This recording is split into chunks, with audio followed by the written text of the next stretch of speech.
Bismillahirrahmanirrahim. Hello and welcome to Dr. Saqib Khan Science Academy. In today's tutorial, we will discuss about the adsorption experiment. It is basically an overview of the adsorption experiment, that how to conduct an adsorption experiment and then how to analyze the data obtained from the adsorption experiment. Whenever you are running the adsorption experiment, before the experiment, you should have to plan the experiment. Whenever you are doing any experiment, it is not just for the adsorption experiment. Whenever you are doing any lab work or any type of experiment, you should plan your experiment before entering into the lab premises. What you are going to do in the lab, what type of experiment you are doing, what are the objectives of those experiments. So you plan your experiment before entering into the lab premises. So first of all, in planning the adsorption experiment or planning the experiment, you should know what are your objectives of this study. For example, in an adsorption experiment, you should know the purpose of your experiment. For what purpose or for what reason you are doing this experiment? Just for taking degree or just for getting result? No. You should determine your purpose. Whether you are, for example, you have prepared an adsorbent, a nanomaterial, an activated carbon, a zeolite material. You want to check that material whether it is a good adsorbent or a bad adsorbent. So your purpose is, your purpose is to check the performance of your adsorbent. You want to study the adsorption capacity of that material, or you want to study the kinetic isotherms of that material, or you want to study the isotherms of that material, or you want to do the effect of different type of temperatures, or you want to do the effect of pH, effect of adsorbent dose. There could be different purposes of your experiment. So you should know before going into the lab, you should have a definite objective of your experiment. When you set your purpose of your experiment, you should identify your adsorbate. For example, any kind of pollutant which you are going to degrade or to adsorb. It can be a dye, it can be a heavy metal ion, it can be other organic pollutant.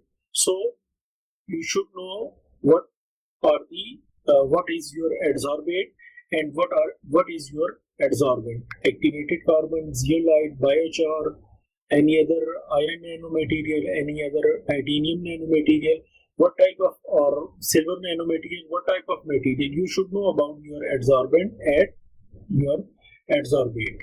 The next thing which comes is the experimental setup. What are the material which you will need during experiment?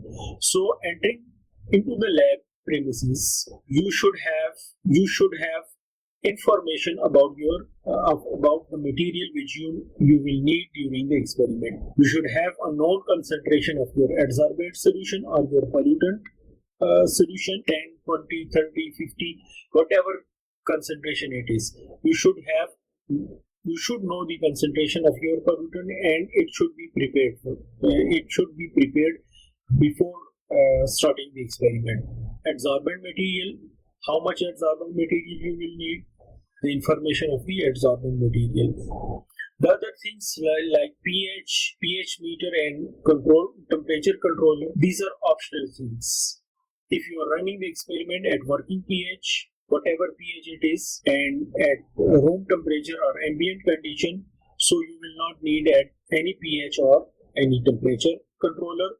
But if you are running the effect of temperature, effect of pH, then you will need these kind of temperature controller and pH meter. The most important thing in doing the adsorption experiment is the stirring device or shaking device. Orbital shaker, you can use the orbital shaker, or you can use the magnetic stirrer during your experiment. After the experiment, after you run the adsorption experiment, for example, for 60 minutes, for 120 minutes, for 180 minutes, or for 24 hours, whatever time it is, after that, you will have to separate the two phases, the solid phase This is the heterogeneous experiment.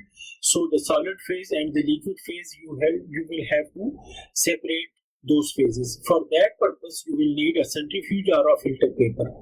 So filtration is something you will need, or a filter paper you will need, and a centrifuge you will require to separate those phases. Then after separation, you will the adsorbate which you obtained after the adsorption experiment, you will run it to check the concentration. For dye, normally we use spectrophotometer.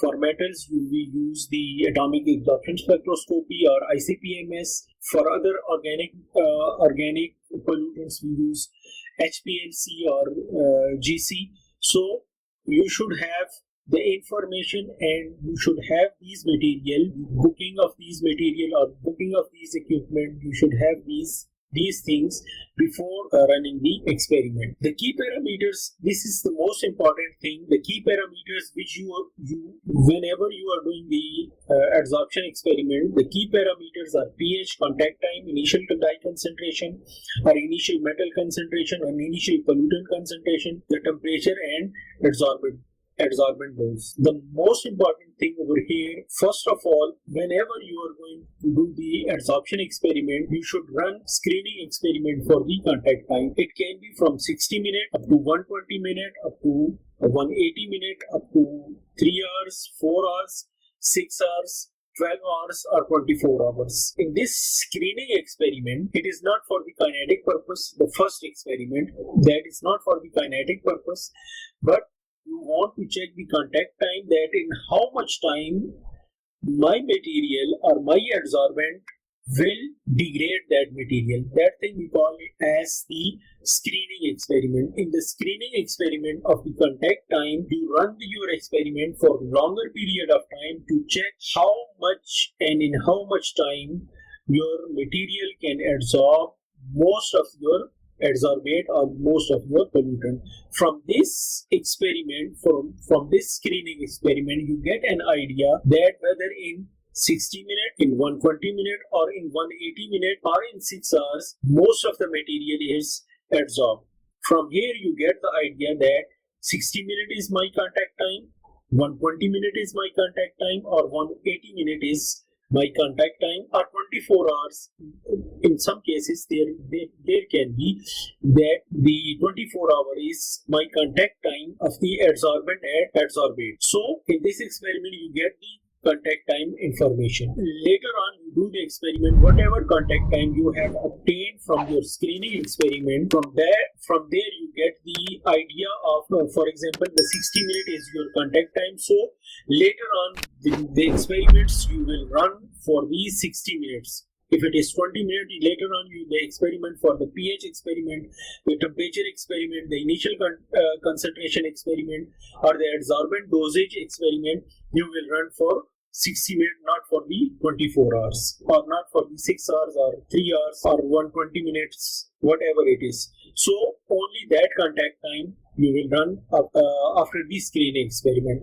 And this contact time experiment, after the screening experiment, the contact time you obtain, this contact time is used for the kinetics to check the order of reaction.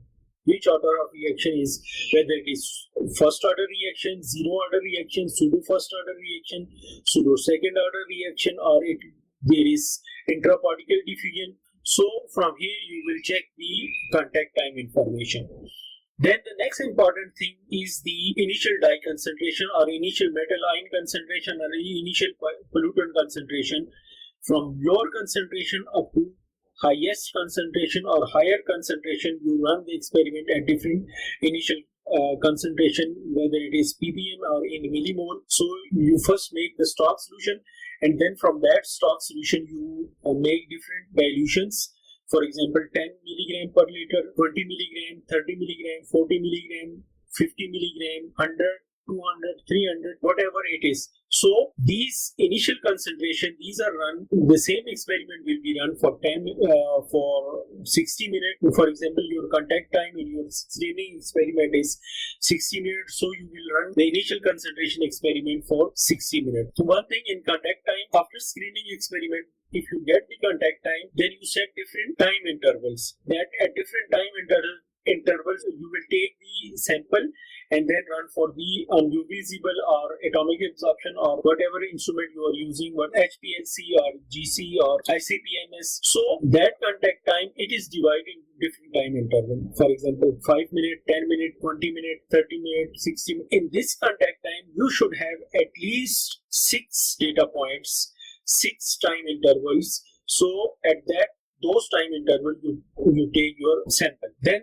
the other important thing is the adsorbent dosage. Normally we use the 1 milligram per ml of the adsorbent. For example, you are taking 50 ml of your solution, 50 ml of your adsorbent solution. Then in that solution, you will introduce 50 milligram of your adsorbent. So that this is 1 milligram per ml. You can do the calculation for 0.5. For example, in 50 milligram is introduced into 50 ml. So for 0.5 adsorbent dosage, you will introduce 25 milligram in 50 ml. From here, you get the best or optimized adsorbent dosage for your study. Then the next thing is the pH and temperature. The pH and temperature studies, we check the effect of pH and effect of temperature. Normally, whenever we are doing the contact time or initial dye concentration or adsorbent dosage, we do this experiment at the working condition, at working pH, at working temperature or the ambient temperature. Whatever pH of the solution is, we run the experiment at that temperature and at that pH. But when you are checking the effect of pH, all the other things, the contact time, initial concentration, temperature and adsorbent dosage, these are kept constant while the pH is changed. 2 pH, 4 pH, 6 pH, 8 pH, the acidic and basic pH. Same goes with the temperature when you are doing the effect of temperature or you are studying the thermodynamics.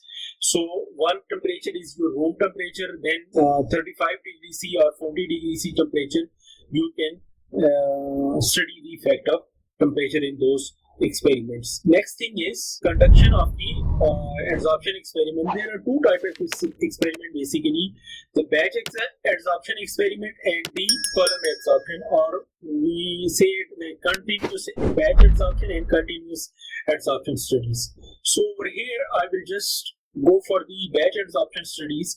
In batch adsorption study, what you do, you take your pollutant in a flask, you add your material into it, and then you put it on shaking incubator or on stirring plate. You stir it for a certain period of time, as I explained in the contact time. Certain period of time, then you centrifuge it or you filter it, and then after filtration you check it for the concentration, how much concentration is being absorbed or how much dye or how much metal ions are being removed. So before proceeding to the experiment, you should prepare your adsorbate solution of known concentration 10 to 100 milligram or even more, whatever your concentration is, whatever the concentration you are using. So you should prepare the adsorbate solution. The next thing is the characterization of the adsorbent. This is not necessary, but it is recommended. It is optional, but it is recommended that you should know the surface area of your experiment, what type of functional groups are over there, what is the morphology of your material, what is the particle size of your material, what are the phases in your material. So you should know the characteristics of the properties of your adsorbent. From here you will get better idea of your material, that could be the adsorption capacity or the adsorption power of your material. Next is the set of the batch experiment. As I told you that it will be you will add your adsorbate or pollutant in your flask, then you will add fixed amount of adsorbent dose, whatever you have set. Then you will adjust the pH temperature and the shaking speed. The pH temperature, as I told you, if you are doing the normal experiment, then you don't need to adjust the pH and temperature. But if you are doing the effect of pH and effect of temperature, then you have to set these parameters. The shaking speed, you can also check the effect of shaking speed, but normally we took it as 150 or 200 RPM or 250 RPM. 250 is a bit higher speed, but 150 to 200, 150 or 200 revolution per minute or rotation per minute is the normal shaking speed. Sample interval, I already explained this thing, that depending upon your contact time from the experiment, from your screening experiment, you set the sample interval based on the contact time, based on the screening experiment. Then the separation, I already explained this thing. Beside these experiments, you will run control experiment also. The control experiment will be the blank experiment without any adsorbent.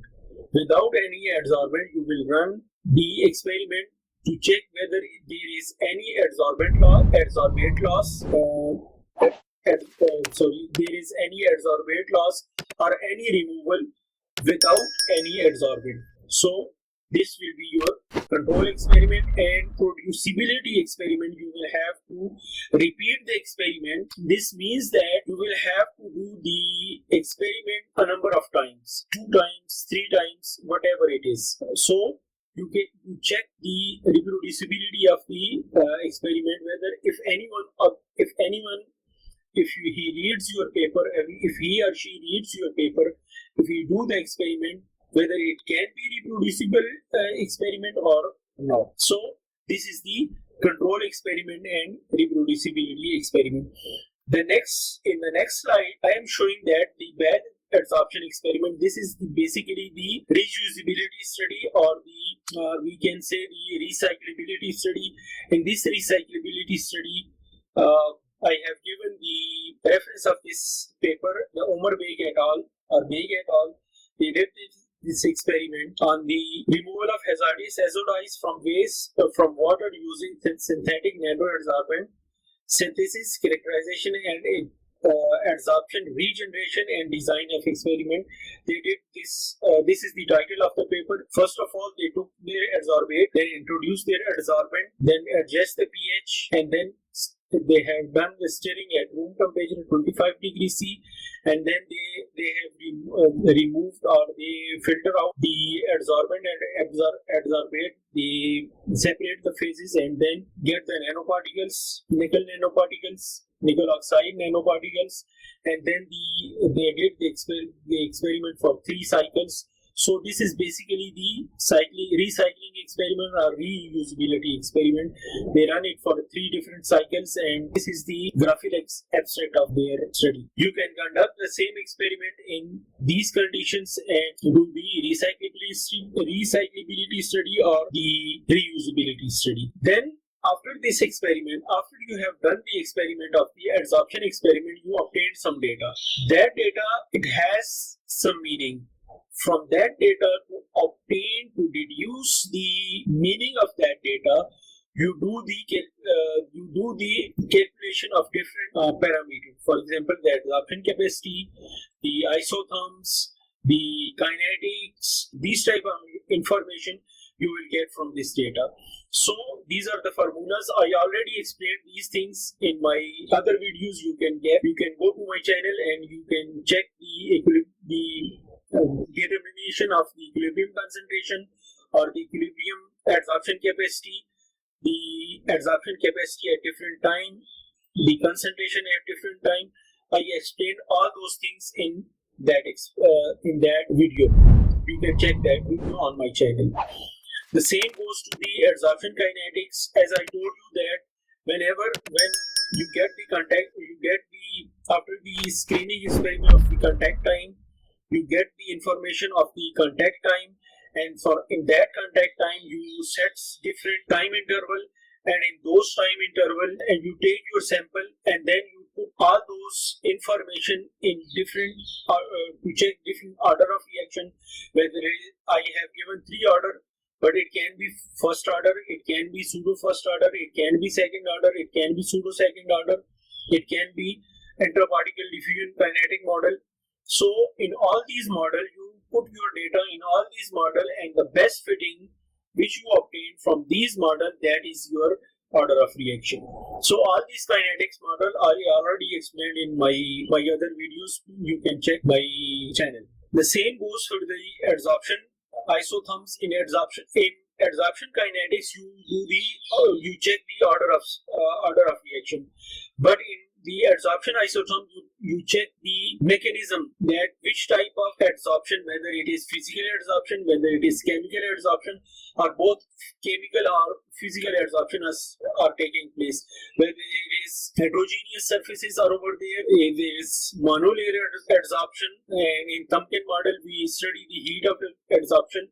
So I already explained all these adsorption isotherm on my channel. You can check over there and you can get the information from there. Then we study the thermodynamics at different temperatures. As I told you that you will check the effect of temperature. So from there you get the information of delta G, delta H, delta S using Wendt half equation. I already explained these. You can go and check my videos over there and my channel. I already explained these kinetic model, these isotherms model, and thermodynamic studies. These are some of our articles from our lab group. So you can also check these articles as well. There are some recent articles as well, but I just have shown some few articles over there. We prepared the activated carbon, and then we did the absorption and recovery studies of in batch as well as in column. So you can check these articles over there. You will get most of the information which I gave you in this video. You can go and check these articles. You will get more information in these articles. This is another article which was for the fluoride removal, fluoride adsorption from drinking water. You will get the synthesis, how we synthesize these material, and then how we did the adsorption experiment. We did the characterization experiment and the adsorption isotherm studies. This is another article in which we use the magnetic silica malachite tricomposite, and we did it for the cypermethrin or pesticide removal. So you can go and check all these articles for the more information purpose. Anything which I explained over here is explained detailed in these articles. Hopefully from this tutorial you have gotten the overview of the adsorption experiment, how to plan an adsorption experiment, what should be your objectives, and after the objectives, what materials you will need during an adsorption experiment, and what type of data you will have to plan that. What type of data you will obtain from those experiments, and when you will obtain those that data from those experiments, and then after obtaining data, how you will put it into your different models to get some meaning of that data.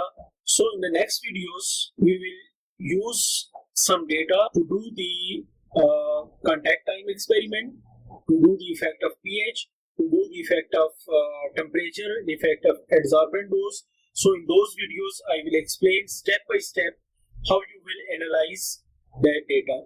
Stay tuned to my channel, subscribe to my channel, press the bell icon so you can get the notification whenever I upload the video. Please like the video and share the video with your fellow colleagues. They can also benefit from this channel.